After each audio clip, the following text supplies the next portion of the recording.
السلام علیکم ورحمۃ اللہ وبرکاتہ۔ معزز ناظرین کرام، آج کی ویڈیو میں مولا کائنات حضرت علی المرتضیٰ کرم اللہ وجہہ کے چند فضائل اور ان کی شہادت سماعت فرمائیں۔ حضرت علی المرتضیٰ کا حضرت سیدہ فاطمہ الزہرا سے نکاح۔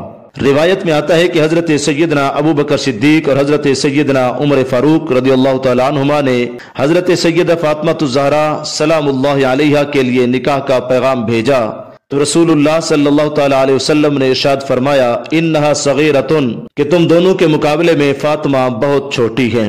پھر جب حضرت سیدنا علی المرتضیٰ نے جب پیغام نکاح بھیجا تب رسول اللہ صلی اللہ تعالی علیہ وسلم نے ان کا نکاح سیدنا علی سے کر دیا۔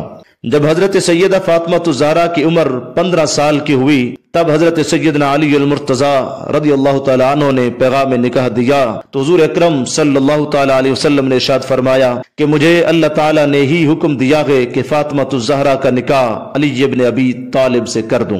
اللہ تعالی نے حضور صلی اللہ تعالی علیہ وسلم کی اولاد حضرت علی المرتضیٰ کی پشت میں رکھی ہے۔ حضرت سیدنا علی المرتضیٰ کی نسبت رسول اللہ صلی اللہ تعالی علیہ وسلم کا ارشاد مبارک ہے، یقیناً اللہ تعالی نے ہر نبی کی اولاد ان کی صلب میں رکھی ہے اور میری ذریت حضرت علی ابن ابی طالب رضی اللہ تعالیٰ عنہ کی پشت میں رکھی ہے۔ حضرت علی المرتضیٰ کے بارے میں دو قسم کے لوگ ہلاکت میں پڑیں گے۔ حضرت سیدنا علی المرتضیٰ فرماتے ہیں کہ رسول اللہ صلی اللہ تعالی علیہ وسلم نے میرے بارے میں ارشاد فرمایا کہ اے علی، تم میں حضرت عیسیٰ علیہ السلام کی مثال پائی جاتی ہے جن سے یہود نے بغض رکھا، یہاں تک کہ اتنا بغض رکھا کہ ان کی ماں پر تہمت تک لگا دی، جبکہ نصارہ نے ان سے اس حد تک محبت کی یہاں تک کہ انہیں اس درجہ میں پہنچا دیا جو ان کا تھا ہی نہیں، یعنی ان کو اپنی محبت میں خدا کا بیٹا کہہ ڈالا۔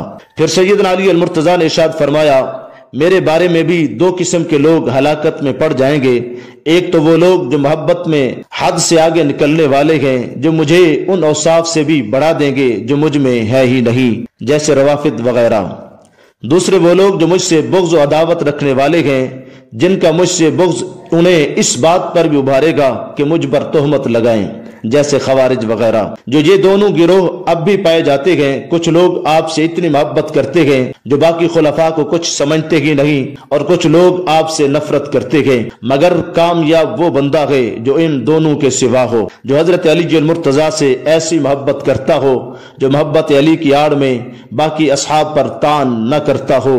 رسول اللہ صلی اللہ تعالی علیہ وسلم نے ارشاد فرمایا مومن اور منافق کی پہچان کے بارے، فرمایا کہ مومن حضرت علی المرتضیٰ سے ایسی محبت کرتا ہے جو بغض رکھ ہی نہیں سکتا، جبکہ منافق حضرت علی سے ایسا بغض رکھتا ہے جو محبت کر ہی نہیں سکتا۔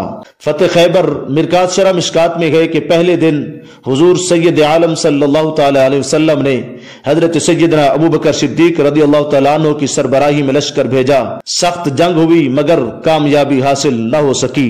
پھر دوسرے دن رسول اللہ صلی اللہ تعالی علیہ وسلم نے حضرت سیدنا عمر بن خطاب رضی اللہ تعالیٰ عنہ کی سربراہی میں لشکر بھیجا۔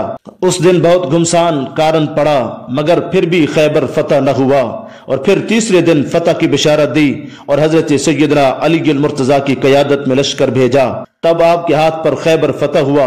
رسول اللہ صلی اللہ تعالی علیہ وسلم کے غلام سیدنا ابو رافع رضی اللہ تعالیٰ عنہ ارشاد فرماتے ہیں کہ ہم لوگ حضرت سیدنا علی المرتضیٰ کے ساتھ نکلے۔ جب رسول اللہ صلی اللہ تعالی علیہ وسلم نے انہیں خیبر کے لیے روانہ فرمایا تو جب حضرت علی المرتضیٰ قلعہ خیبر کے پاس پہنچے تو یہود قلعہ سے نکل آئے اور سخت جنگ ہوئی، یہاں تک کہ ایک یہودی نے ضرب لگائی تو اس کی ضرب سے حضرت علی کے ہاتھ سے ڈھال گر گئی۔ آپ نے قلعہ کا دروازہ کو ہی اکھیڑ لیا اور اسے ڈھال کی طرح استعمال فرماتے رہے یہاں تک کہ پھر خیبر فتح ہو گیا۔ اس کے بعد آپ نے اس دروازہ کو ایک طرف پھینک دیا۔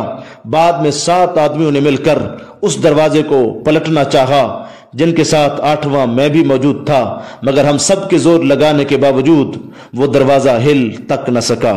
یہ ہے وہ طاقت ربانی جو حیدر کرار کو حاصل تھی، دنیا و آخرت میں بھائی بھائی۔ جب مصطفیٰ کریم صلی اللہ تعالی علیہ وسلم نے اپنے اصحاب کرام کو آپس میں بھائی بھائی بنایا اور بھائی چارہ جب قائم ہو گیا تو حضرت سیدنا علی المرتضیٰ اکیلے رہ گئے، تو آپ روتے ہوئے بارگاہ مصطفیٰ میں پہنچے اور عرض کی یا رسول اللہ، آپ نے مجھے کسی کا بھائی نہیں بنایا۔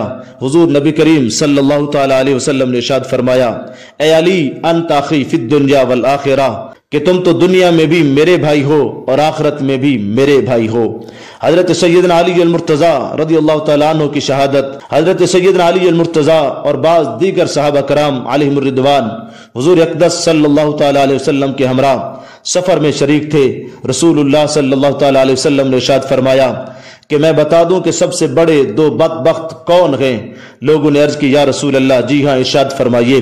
رحمت دو عالم صلی اللہ تعالیٰ علیہ وسلم نے ارشاد فرمایا کہ ایک قوم سمود کا سرخ رنگت والا وہ بدبخت گروہ جس نے حضرت صالح علیہ السلام کی اونٹنی کی کونچیں کاٹی، اور دوسرا وہ بدبخت ہے جو اے علی آپ کو شہید کرے گا۔ برادران اسلام، یہ غیب کی خبر اس طرح ظہور پذیر ہوئی کہ 19 رمضان المبارک 40 ہجری کو عبد الرحمن ابن ملجم خارجی نے حضرت سیدنا علی المرتضیٰ پر زہر آلود خنجر سے قاتلانہ حملہ کیا، جس سے آپ زخمی ہو گئے۔ پھر 2 دن بعد 21 رمضان المبارک کو آپ رضی اللہ تعالیٰ عنہ نے جام شہادت نوش فرما لیا۔ چنانچہ ہر سال 21 رمضان المبارک کا یوم شہادت بڑی عقیدت و احترام سے منایا جاتا ہے۔ آخر میں دعا کرتے ہیں کہ اللہ رب العزت ہمیں تمام صحابہ کرام علیہم الرضوان اور بالخصوص سیدنا علی المرتضیٰ کی سیرت پاک پر عمل پیرا ہوتے ہوئے دین متین کے لیے ہر قسم کی قربانی کا جذبہ عطا فرمائے، آمین۔ وما توفیقی الا باللہ۔